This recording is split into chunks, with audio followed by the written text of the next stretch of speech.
Hi everyone, my name is Janoras, one of the presenters of the batch that will be discussing to you the lesson 13, which is the globalization and its ethical and moral issues. To start, we have here the introductory question.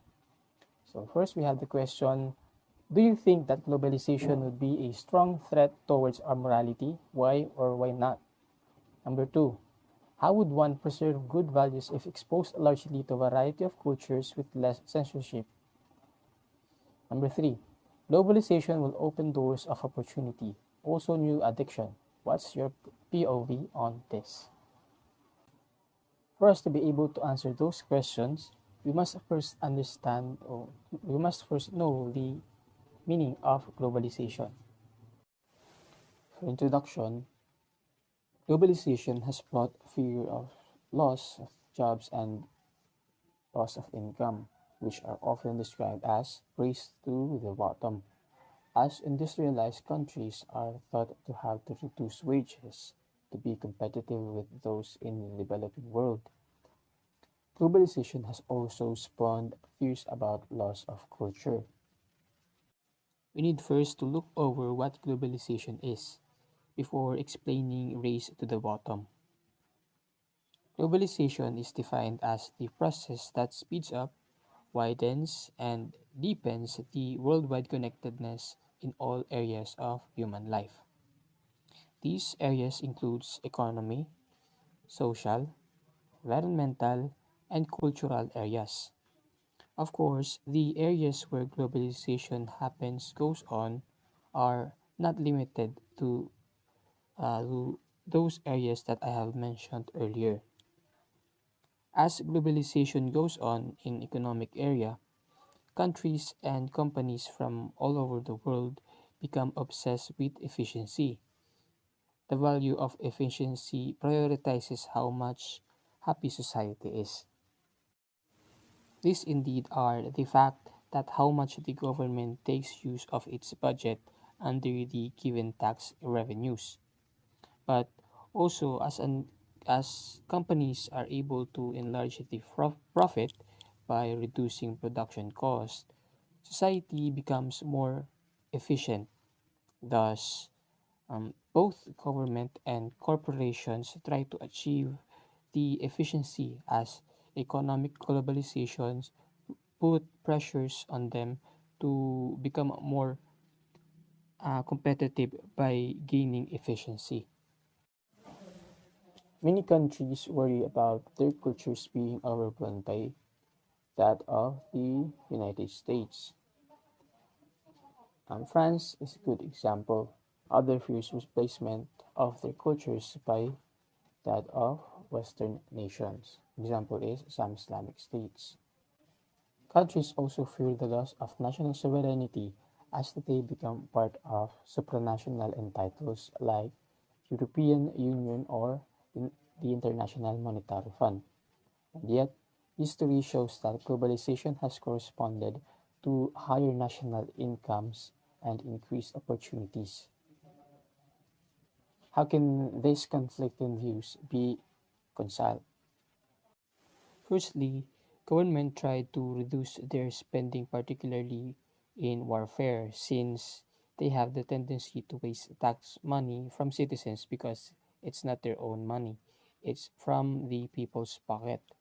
Thus, by reducing the spending, they can lower the possibility of inefficiency. Moreover, government make effort to um, uh, privatize its organs and bodies since it would do more efficiently work if left in the private company's hands. By doing this, the status of the social minorities would become its advantages more than the other way. Furthermore, corporations, companies, the primary purpose of each is to maximize the profit. They can never become concerned about how they could reduce their production costs because the developing countries have comparably lower standards in social or environmental area. companies wish to remove their assembly lines into developing countries rather than staying put in the advanced countries. As companies flow out of the advanced countries, which you have more serious regulations compared with the developing countries, the states of the socially underprivileged is also negatively affected. All things is considered in all cases. The race to the bottom comes from globalization in economic area. However, it occurs in non-economic areas to worsen the status of the social minorities. Up until now, we have looked over what race to the bottom is and how much serious it is. Globalization refers to the modern phenomena of cultures, nations, and financial institutions around the world becoming more and more interconnected. As a result of this interconnection, these various institutions are becoming interdependent. By this, the process speeds up, widens, and deepens the worldwide interconnectedness in all areas of human life. And this interdependency carries with it ethical and practical issues that are being addressed by politicians and scientists worldwide. Now that you have known the information about globalization and its definition, let us now try to answer the introductory questions I have shown you earlier. For question number one, do you think that globalization would be a strong threat towards our morality? Why or why not? I think no, due to the fact that globalization gives us a borderless world by means of businesses, transfer of goods, providing services, and work opportunities, and they are made available and can be done worldwide. This is a great help to countries' economy as businesses are expanded everywhere around the world. Globalization can be a threat to ethical issues if and only if there are no policies or legal guidelines on how companies and individuals conduct themselves. Recently, there are laws and policies, and the concern will be on the people to follow them. Morally, globalization may not pose a threat if every individual will choose to do what is right and ethical, since there are laws governing activities under globalization. For example, is adhering to intellectual property rights and data privacy shows ethical and lawful practice.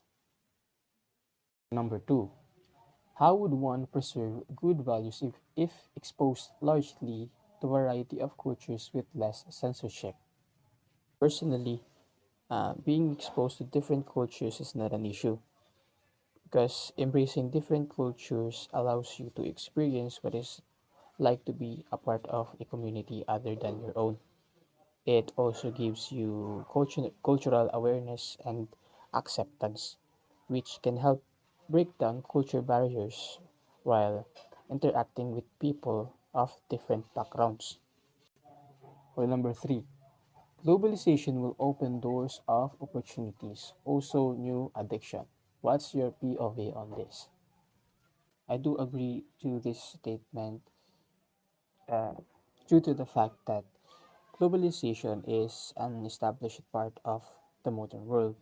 So, most of us do not realize the benefits it brings to our everyday lives, such as easy access to a variety of restaurants or cuisines, or new technologies developed by countries half a world away. Even though globalization makes our lives better, it does bring some challenges as some companies start to grow and expand across borders. Cultural differences around the world are undeniable. These differences create hurdles for businesses entering foreign markets and necessitate changes to their daily business operations. whether it's employing workers in a new region or communicating the value of their product to a new audience. Here are some facts about globalization. As a result of globalization, world per capita GDP rose from $680 to $6,500 in between 1,900 and 2,000, where the rise was so sequentially before that. Another is the dramatic rise of GDP didn't help the countries with low assets that much that surveys and statistics show that the quality of life and growth have become better with globalization.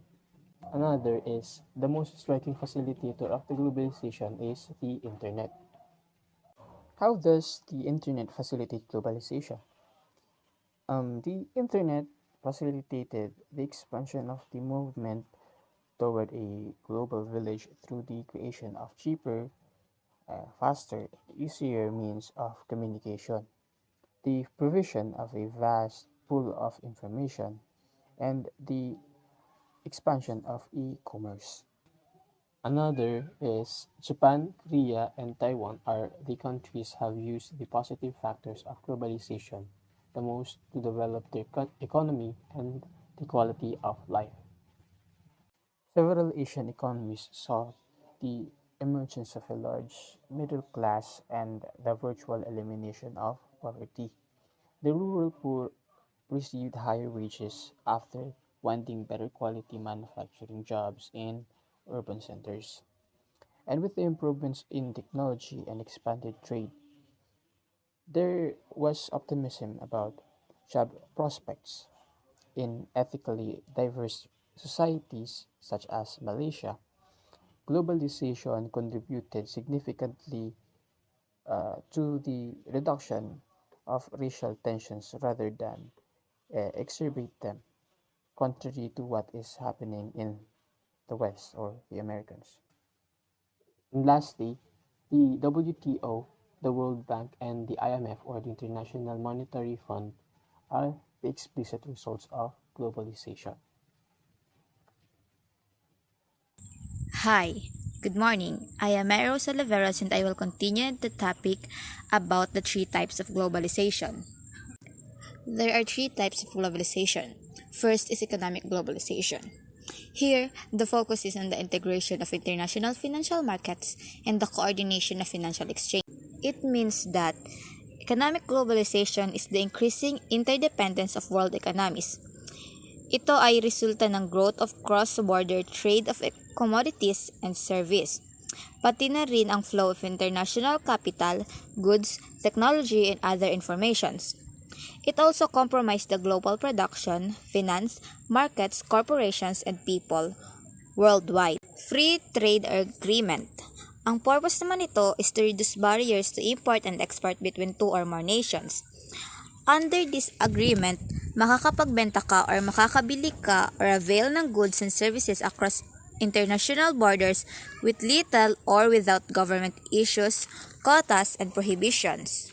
Multinational corporations, which operate in two or more countries, play a large role in economic globalization. Multinational corporations are the corporations or companies have a central office headquarters in their home country, pero meron sila ng sub-offices worldwide.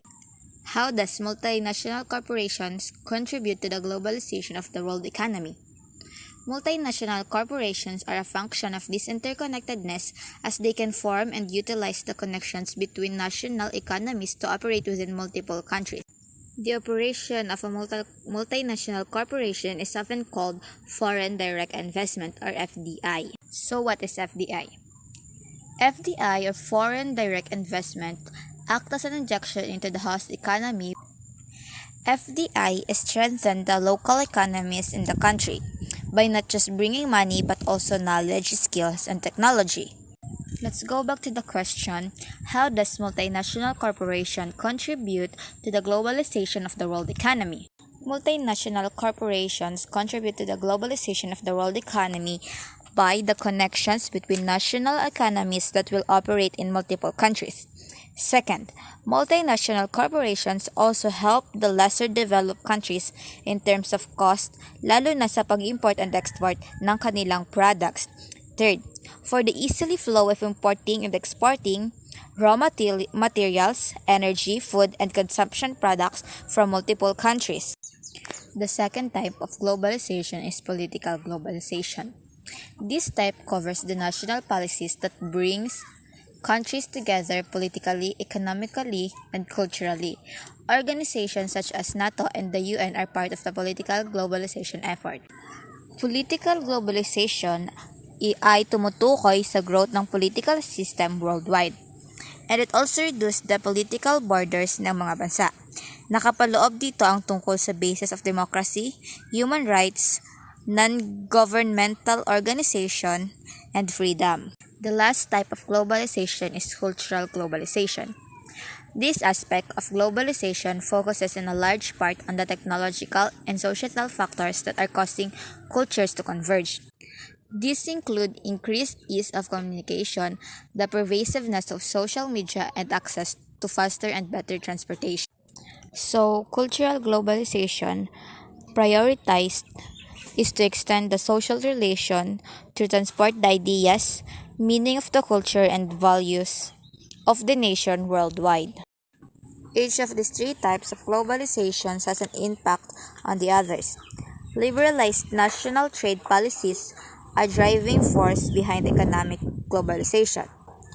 Cultural globalization is influenced by political globalizations that allow individuals to communicate and travel freely around the world. Economic globalization impact on cultural globalization since it involves the import of goods and services that expose people to diverse culture. So this is my report. I hope you enjoy and you learn something. Thank you. The next reporter would be Francis Jane.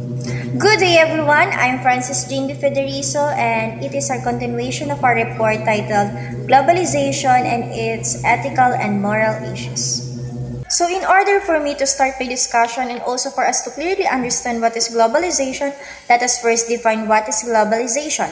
So globalization refers to the modern phenomena of cultures, nations, and financial institutions around the world becoming more and more interconnected. So it promotes and increases interactions in different regions around the globe. So, ito ang pagiging magkakaugnay ng bansa at ng tao sa mundo dulot ng pagbabago sa transportasyon, komunikasyon at teknolohiya na nagdudulot rin ng mabilisang palitan ng impormasyon at produkto na nakakapagresulta sa pagbabago ng pamumuhay ng tao. So through their influence on social and economic development, the countries that host them, multinational corporations embody the contradiction of globalization. So, multinational corporation, what do you mean about this? So, it is one that has business operation in two or more countries. So, it is corporation that is registered and operates in more than one country at a time. So, simply exporting goods to sold abroad. So, yung purpose nito is to make profit and reach their financial goals. So, examples are Microsoft, Apple, Coca-Cola, and McDonald's. So, multi-corporations embody the contradictions of globalization. So, it exemplifies globalization's issue. So, they bring jobs, skills, and wealth to the region they are investing or doing business in, but they are also destroy local businesses, exploit cheap labor, and threaten indigenous cultures. So, multinational corporations help the countries to develop. So, sabi rito, they bring jobs, skills, and wealth to the region in which they invest or do business. So, they helping the countries to develop, but they also have the potential to ruin local enterprises, abuse cheap labor, and harm indigenous culture. So, how can it affect local businesses? So, this allows businesses to sell good to customer at a lower cost. So, dahil sa multinational corporations, nagkakaroon rin tayo ng global competition which derives to prices down and creates a larger variety of choices for consumer. I also have this kind of thought na what happened to those countries that they buy goods or products to other countries. Yung bumibili sila ng produkto na galing sa ibang bansa. What happened to their products? Siyempre, mas tinatangkilik nila yung produkto na galing sa ibang bansa. So, maaring yung produkto na meron sila is maaring hindi mabili. So, maaring maging cost yun ng malaking kalugian para sa mga nagbi-business or may product na ganoong pinapabili. So, how can it affect culture? So, globalization introduced new values that we do not value. So, many civilizations give us an opportunity to communicate one another, causing the original culture we have starting to fade. So, dahil sa mga impluensya, dahil may mga nakikilala tayong bagong practices, values, or culture na galing sa ibang bansa, nagkakaroon din ng epekto sa kultura natin, which is nagsisimula siyang parang nawawala. So the benefits they offer are often unsustainable because the loyalty of multinational is to their investors and bottom lines. Another example of globalization is the response to COVID-19. The world was able to communicate across boundaries. Nations were able to work together to quickly produce vaccines for the virus. So, isa rito yung Pilipinas na nakipag-ugnayan sa ibang bansa, which is, di ba, yung vaccine na ginagamit natin is from ibang bansa rin. So, isa nga yun sa nagpapakita ng globalization. So, in addition, doctors traveled where they were needed. For example, yung Cuba, they sent doctors from a research, siguro mga 52 doctors, they sent to Italy. So, at the beginning of the pandemic, to assist with the crisis as it developed. So, nag-send sila ng doctors para matulungan na masolusyonan yung nangyayaring crisis or yung pandemic na nangyayari. Next, for the Philippines, globalization can be seen in the increase of literacy. The influence of the United States and Uncle Sam led to a high levels of English literacy in the Philippines after World War II. So, yung Uncle Sam, it is same as initials of United States. So, it is common national personification of the federal government of the United States. So, Uncle Sam has been popular symbol of the U.S. government in American culture and a manifestation of patriotic emotion. So, malaki ang naging impact at impluensya sa atin noong ipinakilala sa atin ng kultura at wika ng Ingles. So, this allowed the Philippines to have an opportunity to communicate, to learn, and to trade. So, another example of globalization in the Philippines that can be seen in the increase of industry. So, after Philippines joined the WTO or World Trade Organizations, there has been several opportunities for other countries to trade and created work for those in the Philippines. So, these foreign companies have helped boost the economy. So, makikita ang globalisasyon sa pagtaas ng industriya ng Pilipinas. So, dito kung saan after na makilahok ng Pilipinas sa WTO or World Trade Organization, nagkaroon din ng pagkakataon na mabigyan ng oportunidad na makapagbigay ng trabaho at magkaroon ng kalakalan or magkaroon ng ugnayan between these other countries. So, nakatulong ito upang mas mapa-improve ang ekonomiya ng bansa. So now let's proceed to the third one. The third example of globalization in the Philippines is the remittance sector of the economy. So pag sinabi nating remittance, it is money sent to another party, usually one in another country.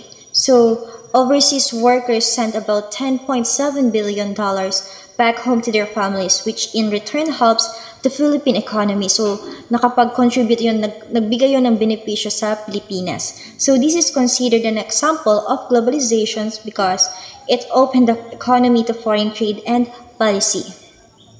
So, yun nga po, halimbawa nito is yung mga OFW na nagtatrabaho sa ibang bansa. So now let's move to the benefits of globalization. So ano nga po ba yung benepisyo ng globalisasyon?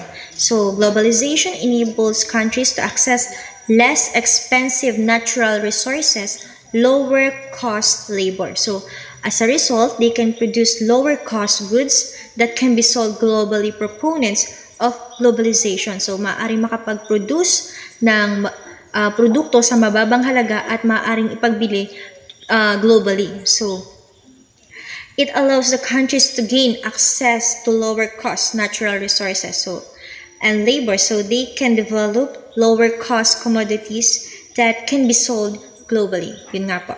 So, unang-una rito is solve economic problems. So, globalization moves jobs and capital to places that need these resources. So, it gives rich countries access to lower cost resources and labor, and poorer countries access to jobs and the investment funds they need for development. So, ang globalization raw ay nakakapagbigay ng solusyon sa problema ng ekonomiya. So, it gives rich countries access to lower cost of resources and labor. So, sa mga poor countries naman ay nakakapaglaan sila or nakakapagbigay ng trabaho at napupunan ang mga pangangailangan para sa improvement, hindi lang ng bansa, pati ng mga pamumuhay ng taong naninirahan dito. The next one is promotes free trades. So globalization puts pressure on a nation to reduce tariffs, subsidies, and other barriers to free trade. So this consequently promote economic growth, creates jobs, makes companies more competitive, and lower price for consumers. So free trade. So yung free trade is also called a laissez-faire. So it is a policy by which government does not discriminate against imports or interfere with exports by applying tariffs. So free trade, it promotes trade of good without taxes, including the tariffs. So kapag po sinabi nating tariffs, it is a tax imposed by a government of country or a supranational union on imports or exports of goods. So next, spurs economic development. So theoretically, globalization gives poorer countries access to foreign capital and technology they would not otherwise have. So foreign investment can result in an improved standard living for the citizens of those nations. So yung globalization raw is nag-uudyok or nagpo-promote na pa-develop or mas mapa-improve pa ang ekonomiya. So it provides the impoverished countries na magkaroon ng access to international finance and technology that they never had. So, nakakatulong ito sa mga poorer countries, which is nakakapag-improve ng pamumuhay lalo ng mga taong naninirahan dito. Good day everyone. Today we're going to take a look about the benefits of globalization. Now, let's take a recap about what globalization is.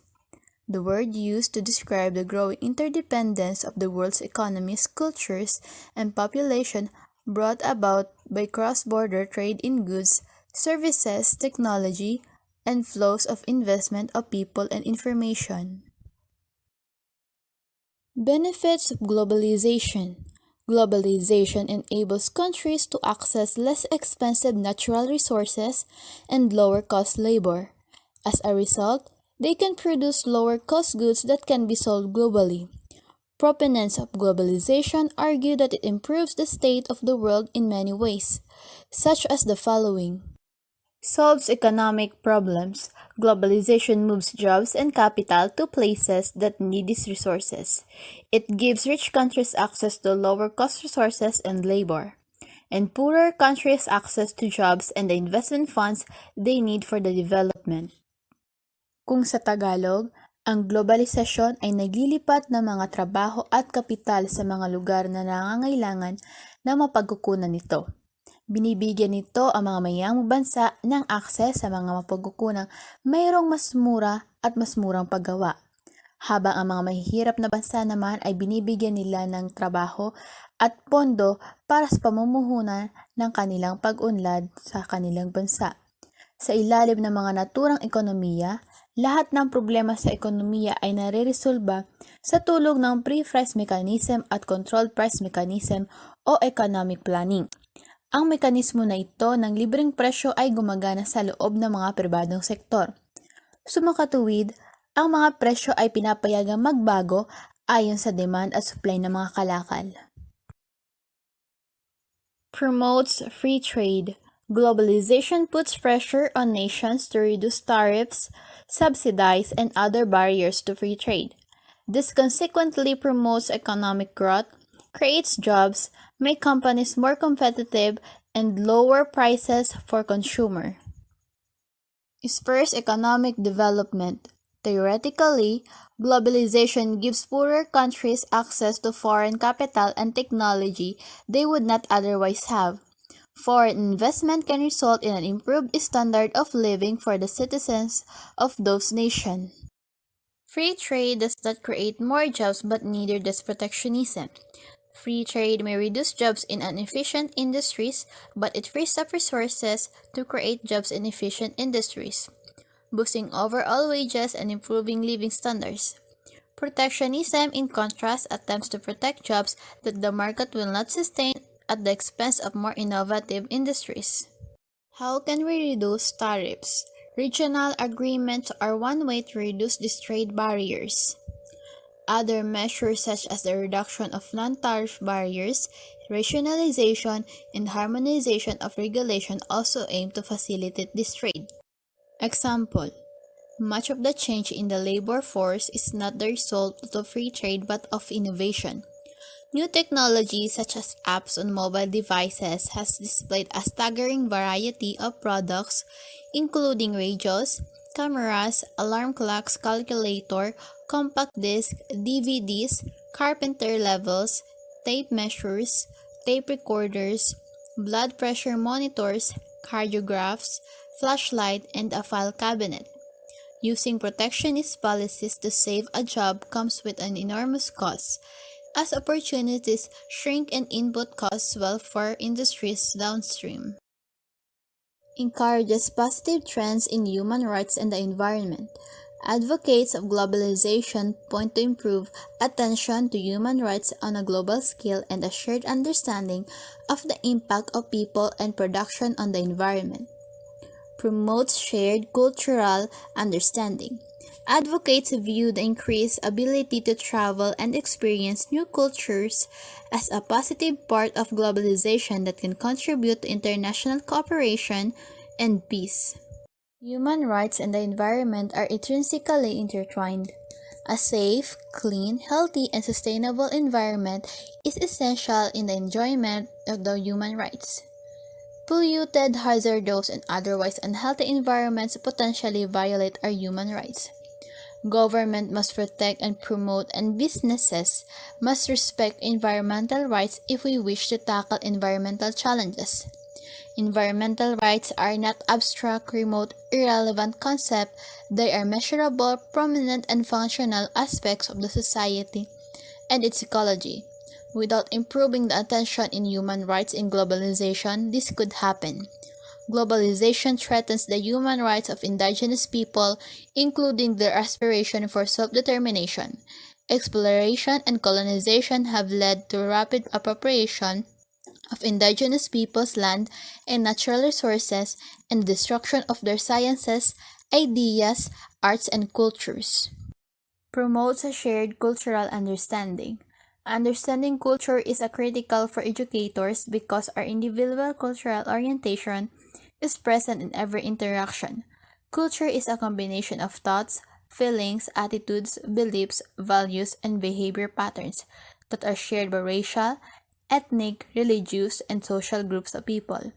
Sharing culture relates to a social network that grows informally within a region and have as their goal to co-produce, manage, and share resources, time, services, knowledge, information, and support based on solidarity rather than economic profit.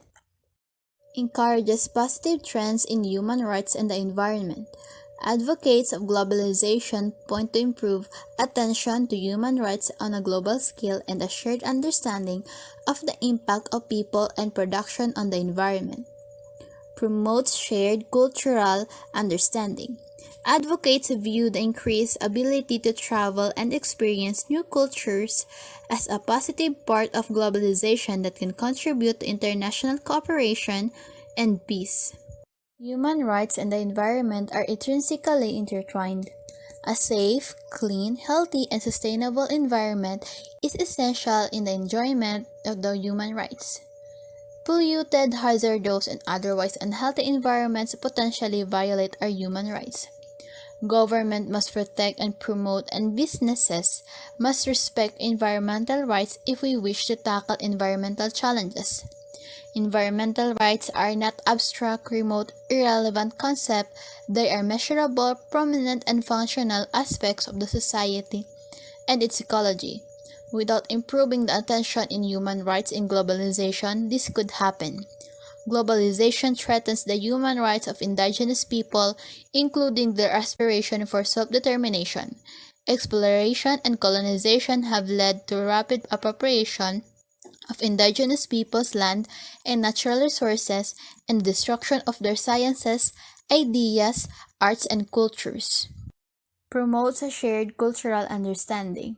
Understanding culture is a critical for educators because our individual cultural orientation is present in every interaction.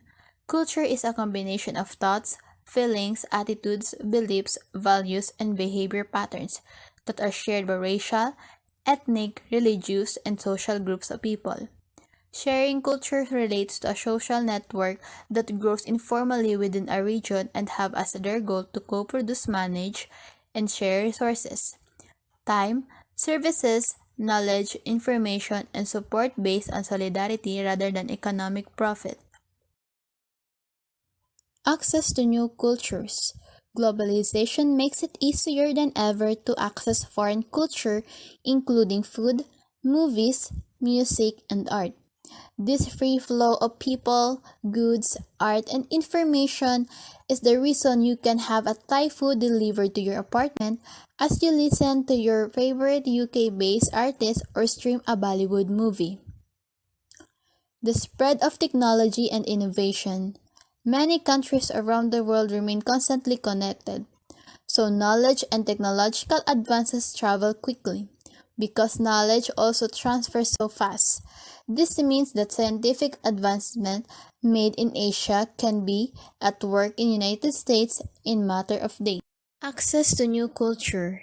Being exposed to diverse cultures can help you appreciate more in life. The more you interact with people from different cultures, the more you value and respect them. Attending social groups is an excellent way of exposing yourself to diverse cultures and practices. The spread of technology and innovation. Technological progress is a key driver of improvements in incomes and standards of living, but new knowledge and technologies do not necessarily develop everywhere at the same time. Therefore, the way technology spreads across the countries is central to how global growth is generated and shared across countries.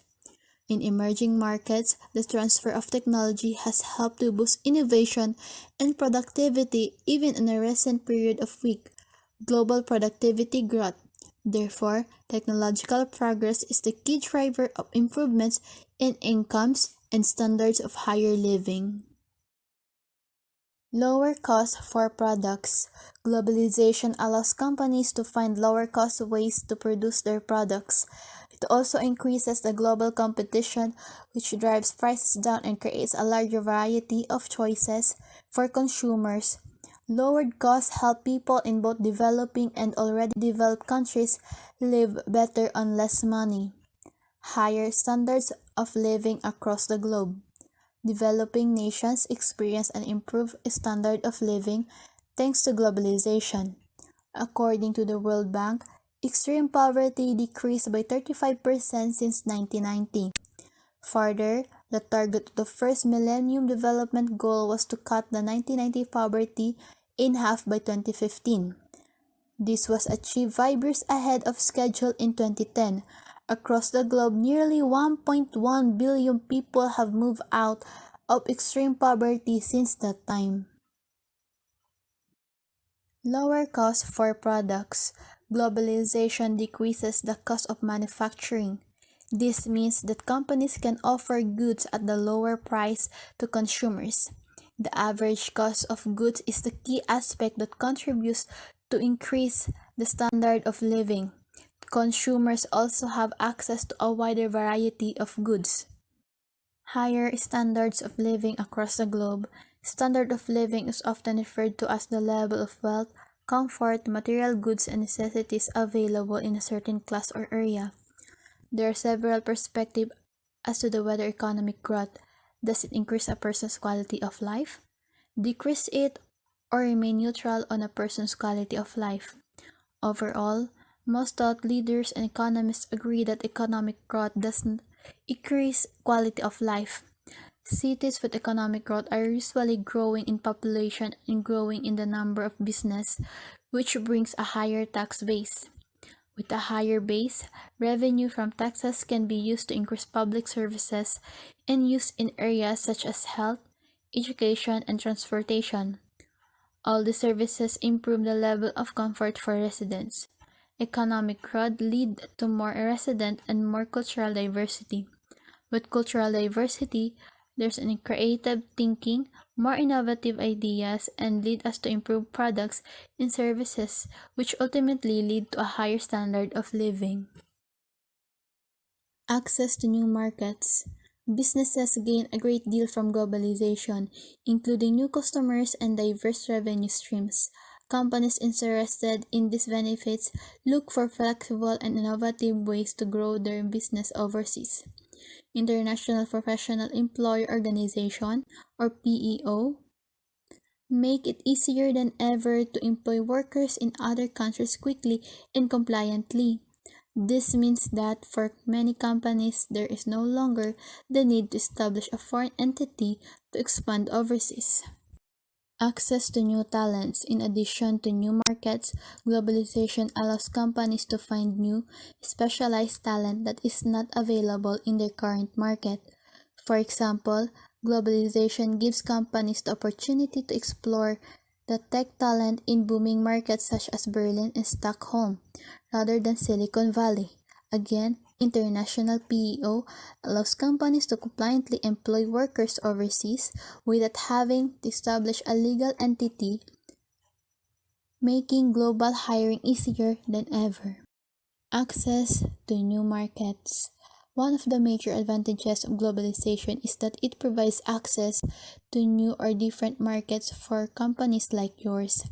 With bi- and multilateral trade agreements, businesses can operate in multiple jurisdictions. This means reaching more customers, gaining more and better market insights, and building your brand on a global scale. Access to new talent. Taking your pick of job candidates from an incredibly diverse talent pool is a benefit of globalization with immediate rewards. If your company is hiring remotely, you can choose according to the skill set, progressive behaviors like adaptability, regardless of the background or where they are based. Companies are looking to hire for their offices or foreign subsidiaries are also able to find great talent that will help them develop, change, and grow as a company more broadly. Each new diverse employee brings a wealth of new perspective and possibilities to a business. Good morning, everyone. I am Ann Dicen, and today I will tackle about the negative consequences of globalization. Negative consequences of globalization. Many proponents view globalization as a way to solve systemic economic problems, but critics see it as an increasing global inequality. Among the critics of globalization are the following issues. We have 8 issues, and the first one is destabilized market. This means that critics of globalization blame the elimination of trade barrier and the freer movement of people for undermining national policies and local culture. Labor markets in particular are affected when people move across borders in search of higher paying jobs or companies outsource work and job to lower cost labor markets. This means the best example for this is OFW worker. They are left their family here in the Philippines just to work overseas because of high paying job or income compared to the salary they can get in the Philippines. The second one we have damages the environment. The transport of goods and people among nations generate greenhouse gas and all the negative effects it has on the environment. Global travel and trade also can introduce sometimes inadvertently invasive species to foreign ecosystem. Industries such as fishing and logging tend to go where business is most lucrative or regulations are less strict, which has resulted in overfishing and deforestation in some parts of the world. It explains that globalization can affect our environment when people overuse our natural resources that tends to ruin or damage our environment. For example of that is overfishing, deforestation, illegal logging, and etc. We should use our natural resources in a moderate way to avoid environmental damages. The third one, we have lowers living standards. Means when companies move operation overseas to minimize cost, such moves can eliminate jobs and increase unemployment in sectors of the home country. It explains that globalization can lower the living standard of the people when other companies decided to move their operation outside our country to minimize the cost. As a result of this, people will be jobless and can increase our unemployment rate in our country. The fourth issue is facilitates global recession. Tightly integrated global markets carry a greater risk of global recession. The 2007 and 2009 financial crisis and the Great Recession means severe prolonged economic downturn, is a good example of how intertwined global markets are and how financial problem is one country or region can quickly affect other parts of the world. Globalization reduces the ability of individual nations to effectively use monetary and fiscal policy to control the national economy. It explains that globalization can cause an economic shock and impact of recession from one country to another. For example, China has a business partnership in a different country. Then later on, that business doesn't work well because of some reason and factors. When China has a problem in economic growth, then therefore, the country who has connection and partnership to China will also be affected. The fifth one, we have damages cultural identities. It means critics of globalization decree the decimation of unique cultural identities and languages that comes with the international movement of businesses and people. At the same time, the internet and social media are driving this trend even without the movement of people and commerce. It explains that globalization also influences to damage our cultural identities and affinity group in a way of technology. Technology allows us to eliminate communication boundaries and interact with each other. In a global scale, globalization levels itself to cultural homogenization that is world becoming culturally similar. The sixth one, we have increased the likelihood of pandemics. Increased travel, critics says, has the potential to increase the risk of pandemics. The H1N1 or swine flu outbreak of 2009 and coronavirus in 2020 and 2021 are two examples of serious diseases that spread to multiple nations quickly. The best example for this is traveling. Nowadays, people used to travel around the world because of different beautiful places in the world. Traveling has the potential to increase risk of pandemic such as swine flu, coronavirus that can quickly spread nationwide. Second to the last, we have terrorism. It is a significant problem in most developed countries. Due to worldwide integration, people travel a lot. Some of them move abroad for studying, business, visiting relatives, work, and access hospital services. However, not all of them are totally honest. Lots of terrorists came to a foreign country with a worker visa having a hidden goal to perform a terrorist attack. It's a problem that has posed fear among citizens who can trust their neighbors. Unfortunately, terrorists recruit young people, residents of the country, and make them believe they are doing the right thing. That's why they are fear, mistrust, and tension in society. Terrorism can be the negative consequences of globalization when there was an existence of conflict or misunderstanding between country versus country or government versus people of the society. The best example for this, the terrorism in North Korea about territorial issue and political violence. The last one, we have job insecurity. Before globalization, skilled people got employment in government sectors and companies where they can receive high salaries. Job opportunities were waiting for those who completed colleges and earned a degree. People would resign a job and quickly get another. Due to globalization, there are many people seeking employment all over the world. Employer take advantage of cheap labor. One can get a dismissal because of slight mistake as the employer can find a skilled worker who is ready to be paid less. Job insecurity can be a negative consequences of globalization because before globalization exists, skilled people who is finished colleges and has a degree got their high-paying salaries. But when globalization exists, employers take advantage of the situation. Because of cheap labor, they can find skilled people who is willing to be paid in a lower salaries. Job insecurities is also one of the most distressing aspect of the work in companies. Leads to mental health complaint, reduced job satisfaction and job involvement, and decreases trust and engagement and increases intention to leave. That's all. Again, good morning.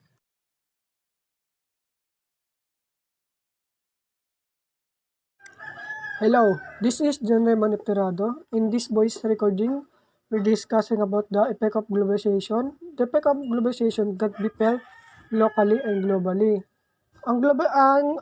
Yung globalization daw ay maramdaman sa lokal at sa buong mundo, touching the lives of individual as well as the broader society in the following ways. Ibig sabihin, na nakaapekto sa buhay ng mga individual. Gayon din sa mas malawak na lipunan. Individuals. Here are variety of international influence affect ordinary people. Globalization affect their access to goods, the price they pay, and their ability to travel, or even more, move to other countries. It means globalization has made it easier to travel the world, and have a cheaper flights. Individual effects. Standard of living is the level wealth, comfort, material goods, and necessities are available to a certain socio-economic class in a certain geographic area. Standard of living is how well or how poorly a person or group of people lives in terms of having their needs and wants. And standard of living measured by things that are easily quantified, such as income, employment, opportunities, cost of goods and service, and poverty. Quality of life is the degree to which a person enjoys the important possibilities of his or her life. In many instances, quality of life has improved for those who live in developing nations. For many developing nations, globalization has led to an improvement in standard of living through improved roads and transportations, improved healthcare, and improved education due to the global expansion of corporations. However, globalization has had a negative effect on individuals who live in developed nations. This is due to the fact of the corporation now have the option of establishing manufacturing operation in nations where manufacturing and production costs are less expensive. As a result, many manufacturing jobs leave developed nations and more to developing nations. Why is quality of life important? Quality of life plays a very important role in the social development. An individual is the part of the family. Quality of life is effective for each of the individual of the family. If all the members of the family will have a good quality of life, when the family can live happy and prosperous life. Communities. This level encompasses the impact of globalization on local or regional organization, business and economics. It affects who lives in communities where they work for, their ability to move out of their community and into one in another country. Among other things, globalization also changes the way local culture develops within communities. What effect does globalization have on a community? Globalization is associated with rapid and significant human changes. The movement of people from rural to urban areas, has accelerated, and the growth of cities in the developing world especially is linked to substandard living for many. Family disruption and social and domestic violence are increasing. Institution, multinational corporation, national government, and other organizations such as colleges and universities are all affected by their country's approach to and acceptance of globalization. Globalization affects the ability of companies to grow and expand, a university ability to diversity and grow its student body, and government's ability to pursue specific economic policies. How does globalization affect companies' growth? Globalization has made it easier for new companies to start competing with old incumbents. The trade sector has increased the number of people that it employs both through export and import.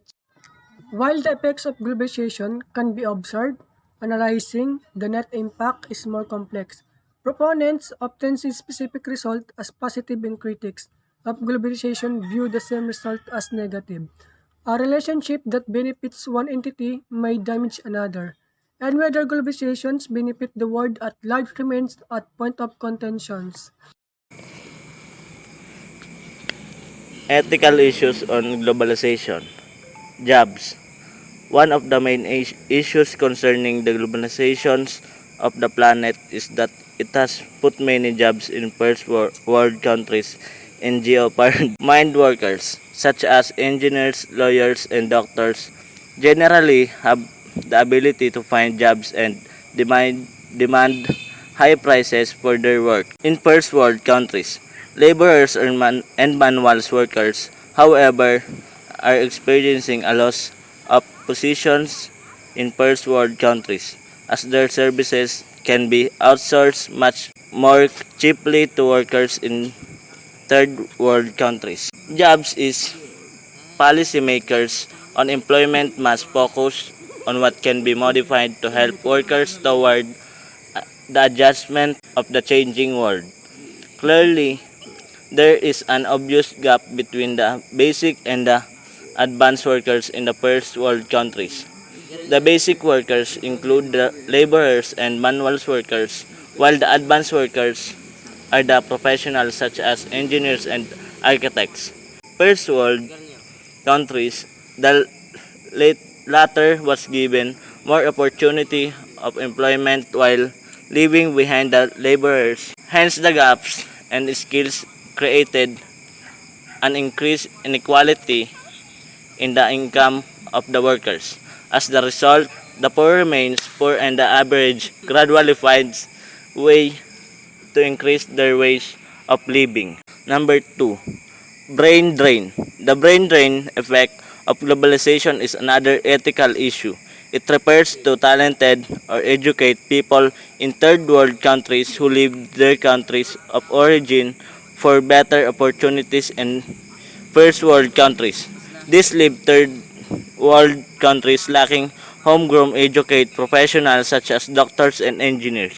The brain drain effect can be best exemplified by the overseas Filipino workers. It refers to the process that third world countries workers like the Philippines tend to find job opportunities in first world countries.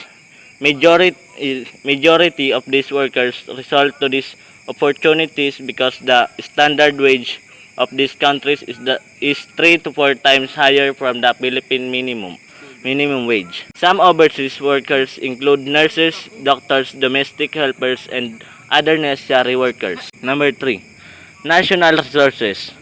According to the State of the World 2006 report, the world ecological capacity is simply insufficient to satisfy the ambition of China, India, Japan, Europe, and the United States, as well as the aspiration of the rest of the world in the sustainable way.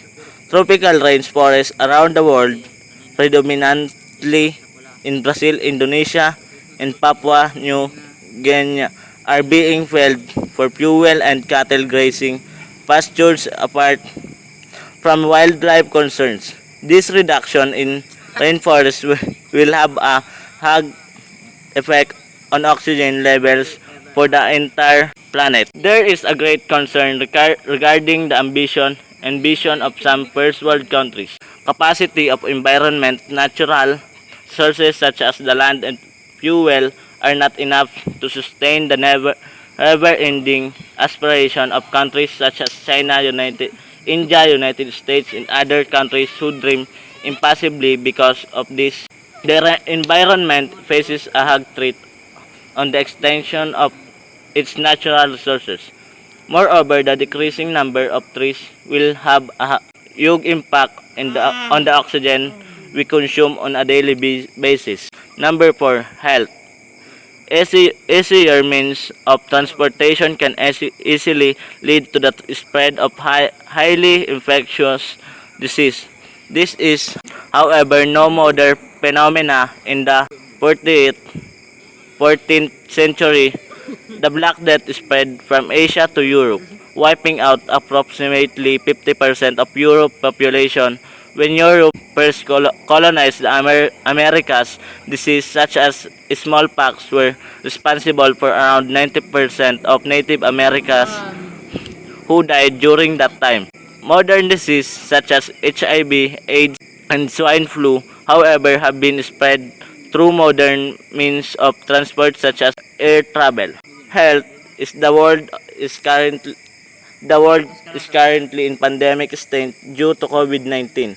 Because of this, a protocol on social distancing is mandated to prevent the increasing number of COVID-19 cases. But before all of this, the world is free to socialize and travel to another country through air transportation. Many believe that exposure to several people during this travel will make one prone to infectious disease. Similarly, a virus can also travel through air given the situation that a virus carrier transported through an air vehicle. A perfect situation for this is the way to the COVID-19 virus reached in the Philippines. Number 5, financial. Due to an increasingly globalized world, there is growing market and financial interdependency between nations. The US subprime mortgage collapse, for example, lead to an almost worldwide depression, especially affecting Europe. Financial globalization has become a way for different countries to connect and reach out to other countries. Economic of financial globalization has caused an increase in living standards and gradually deter poverty over the past years. Trade and financial integration go hand in hand, therefore generating financial linkages of many countries. In addition, globalization creates interdependency between and among countries in terms of financial or monetary stake. For example, one borrows money from the other and the cycle goes on. Child labor is an especially critical issue in such debates. Managers from a Western multinational country would not even think about hiring children in their home country since it would be both illegal and offensive to the moral sense of the community. In some emerging countries or economies, however, child labor is common and very essential for the subsistence of the child. Does this make hiring children morally acceptable? So, I searched to the net that some countries like Myanmar, Afghanistan, Pakistan, and Yemen, and many more accept child labors, and the major reason for this was poverty. In order to supply their family income, the child's parents allow their child to work. And for me, child labor is not acceptable because aside from being young to do a work, the child deserves happiness and also he or she deserves happy childhood memories. Other dilemmas involve differences in worker safety standards. The SS United States was one of the most luxurious cruise ships of the 1950s. in the 1990s, the company decided to have it refurbished, which required removing asbestos from the vessel. Conducting the task under US strict safety norms had a cost of for about $100 million. The company decided to outsource the job in Turkey, where the cost was only $2 million. Since finally the Turkish authorities would not allow it for fear that workers would get cancer, the ship was towed to the Russian port of Sevastopol, where asbestos were removed for even less, thanks to even lower standards in worker safety. So, instead of strict conducting of the task in the US cruise ship that will lead to consume for about $100 million, they outsourced it and become $2 million only. So the meaning of refurbished is the distribution of products that have been previously returned to a manufacturer or vendor for various reasons, not sold in the market or new launch of a product. Technological progress triggered exponential growth in human ability to alter the environment. While this has countless benefits, it also raises a number of dilemmas about the use of natural resources in societies with poor environmental regulations. Example of this was Texaco was accused of making irreversible damage to the Ecuador rainforest because of the use of low standards in the 1970s and 1980s. A similar case happened in southern Argentina's shale gas field of Vaca Muerta. Protests have been arisen against the activities of oil companies YPF and Chevron for using allegedly low environmental standards in fracking. So, yes, technology was a big part of progress in the growth of human ability to, by adapting its growth in the environment. But even though the technology was many benefits, we can deny that there were also many kinds of situations that we will be facing because of technology. One of these were the use of natural resources that were being damaged because of poor regulations. One of these was the incident of the Texas company, or also known as Texaco. This company were being accused because of their damage to the rainforest of Ecuador. Also, there were similar cases also that happens in southern Argentina's shale gas field of Vaca Muerta. Because of these similar incidents, many protests were done against their activities that uses low environmental standards. In the late 1990s, the Finnish company Botnaya planned the construction of a pulp mill in the city of Fray Bentos on Uruguay, on the shores of the Uruguay River near the border with Argentina. The project was heavily resisted by environmental advocacy groups.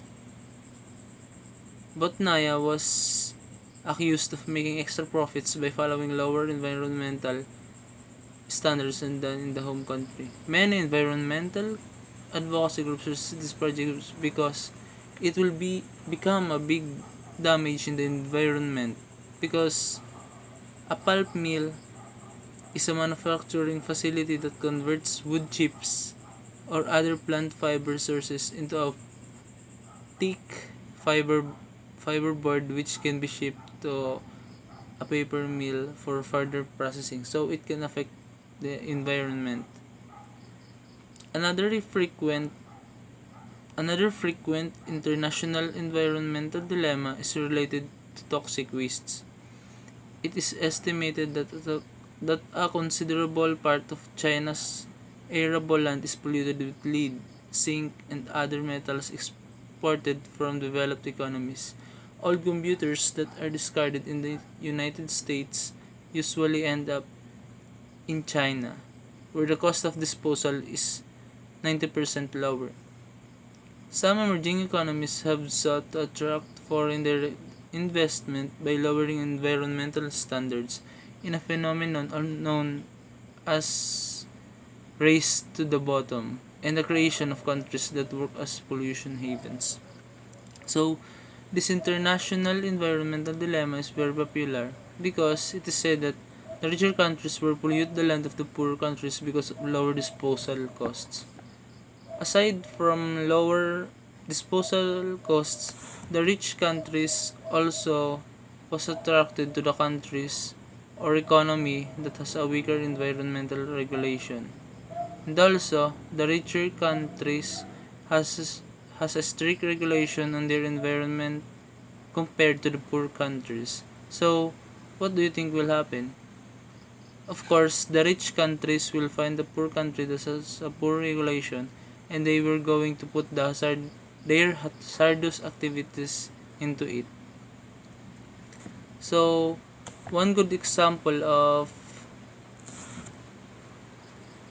these pollution havens is spent batteries that Americans turn into be recycled are increasingly being sent to Mexico, where the lead inside them is extracted by crude methods that are illegal in the United States. This increased export flow is a result of strict new Environmental Protection Agency standards on lead pollution, which make domestic recycling more difficult and expensive in the United States, but do not prohibit companies from exporting the work endangered to countries where environmental standards are low and enforcement is lax. In this sense, Mexico is becoming a pollution haven for the United States battery industry because Mexican environmental officials acknowledge that they lack the money, manpower, and technical capacity to, to police the flow. According to the New York Times in 2011, 20% of spent American vehicle and industrial batteries were being exported to Mexico, up from 6% in 2007, meaning that approximately 20 million batteries would cross the border that year. A significant proportion of this flow was being smuggled in after being mislabeled as a metal scrap. Thank you. The moral dilemmas of globalization human rights. Corporations sometimes faces dilemmas linked to operation in countries with governments accused of violating human rights. Minsan, nahaharap ang mga korporasyon sa mga dilema na nauugnay sa mga operasyon sa mga bansang may mga pamahalaan na inakusahan sa paglabag sa karapatang pantao. The moral dilemmas of globalization human rights.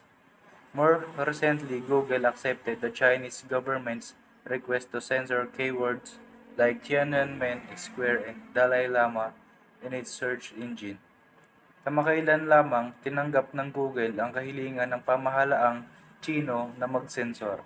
Mga keyword tulad ng Tiananmen Square at Dalai Lama sa search engine nito. The moral dilemmas of globalization, cultural diversity. Principles of international law hold that corporations go to respect the customs and culture of the communities where they operate. Traditional values can be lost to the homogenizing trends introduced by globally integrated production processes and product promotion. Ang mga prinsipyo ng mga international na batas ay naniniwala na ang mga korporasyon ay dapat na igalang ang mga kaugalian at kultura ng komunidad kung saan sila nagpapatakbo. Ang mga tradisyonal na halaga ay maaaring mawala sa homogeneizing trend na ipinakilala ng globally integrated na proseso ng produksyon at promosyon ng produkto.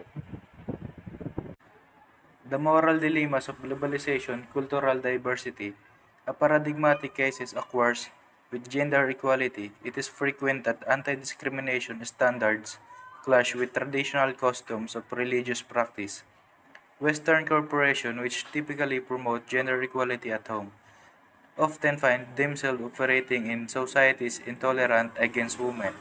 In Saudi Arabia, for example, gender separation is almost total. Women are forbidden by law to practice many professions. Ang isang paradigmatic na kaso ay nangyayari sa pagkakapantay-pantay ng kasarian. Madalas na ang mga pamantayan laban sa diskriminasyon ay sumasalungat sa tradisyon na kaugalian o gawaing pangrelihiyon.